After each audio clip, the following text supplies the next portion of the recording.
Hello, good afternoon. Si Dr. Gan Montenegro po ulit.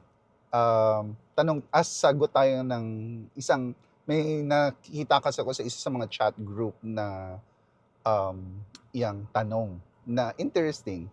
Ang tanong niya, kung yung nabigyan ba ng anti-rabies vaccine, so nagpa-anti-rabies, pwedeng magpa-breastfeed.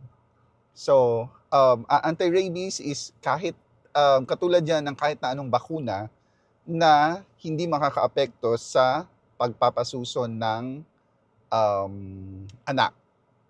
Okay? So, ang sagot is walang problema.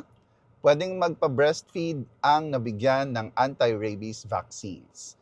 Okay? So, kahit anti-tetanus yan, kahit na anong bakuna pa yan, say flu vaccine, pwedeng magpa-breastfeed. Okay? So, walang makakatakutan na makakaapekto dun sa ginagawang gatas ng mommy na mapupunta kay baby. Alright? So, hopefully, nasagot yung tanong. Ito po si Dr. Gan Montenegro. See you next time. Bye-bye.